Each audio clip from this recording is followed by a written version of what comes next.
Cacat memang ada kondisi tertentu. Tapi siapa bilang orang lahir homoseksual? Itu lain kok. Karena itu mari kita pelajari Matius 19 ayat 13 dan 14. Kemungkinan besar ada sesuatu terjadi di masa-masa kecil yang rawan saat-saat pembentukan karakter dan gambar diri. Bahkan saat-saat rawan pembetulan karakter dan gambar diri. Di saat-saat itulah kita sebagai orang tua mesti hati-hati mendidik anak kita. Karena orang straight pun bisa jadi lesbi. Banyak ceritanya, misalnya orang Indonesia kerja di luar negeri dikecewakan sama suami, lalu salah pergaulan. Bukankah firman udah berkata, pergaulan yang salah merusak kebiasaan yang buruk. Apalagi kalau orang-orang pernah mengalami kekecewaan dalam rumah tangganya, atau mengalami kehampaan lalu diisi dengan sesuatu. Zaman internet ini jauh lebih bahaya. Internet itu seperti pohon pengetahuan. Baik bisa, buruk bisa, tergantung pengguna. Itulah sebabnya kita harus waspada. Anak kecil kalau kita mau kasih HP, siapkan parenting yang bagus. Bukan berarti kita anti teknologi, cepat lambat sih, mereka akan punya itu. Tapi kita harus tuntun. Pergaulan juga kita harus jaga. Bukan berarti overposesif atau overprotective, yang enggak. Tentunya banyak orang yang dua-dua papa mamanya bekerja. Tapi gimana caranya ciptakan sistem, monitoring itu harus terjadi. Jangan lepas-lepasan tuh anaknya. Karena pelecehan pun bisa terjadi, bukan hanya kekecewaan dalam rumah tangga. Pelecehan itu faktor luar. Pergaulan yang salah itu bukan hanya pergaulan sukarela, tapi kadang-kadang pergaulan yang dipaksa.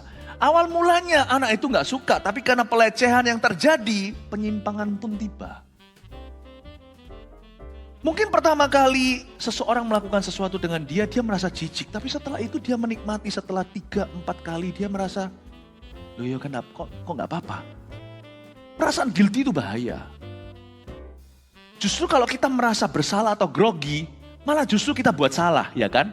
Misalnya kita suruh tanda tangan.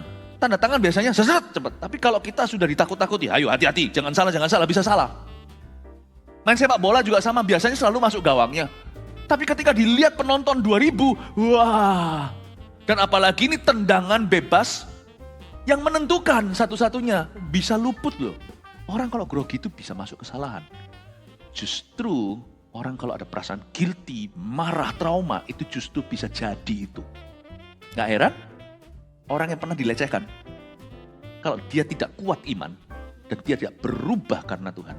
Nanti suatu hari yang dia benci, dia jadi. Dia juga akan melecehkan. Beberapa pelecehan yang terjadi, saya bukan ahli jiwa, saya seorang gembala. Apa yang saya sampaikan semua ini bisa didebat.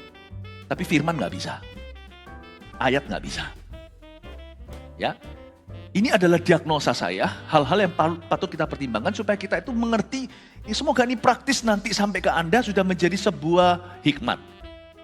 Hati-hati.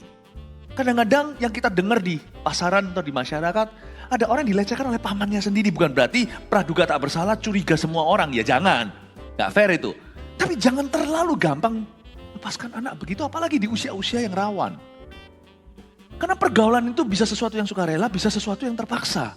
Tapi setelah dia merasa guilty, misalnya ada orang pernah dilecehkan. Kok aneh ya, nanti dia juga melecehkan sesuatu. Ada banyak kasus di mana seseorang yang melecehkan anak kecil dulu waktu kecil dia dilecehkan. Tapi gak semua jadi gitu ya. Ada pula yang tidak jadi apa-apa, dilecehkan, dia sungguh-sungguh berbalik. Tidak ada efeknya karena Tuhan lindungi juga ada. Karena itu super hati-hati. Nah, di masa kecil adalah masa yang rawan.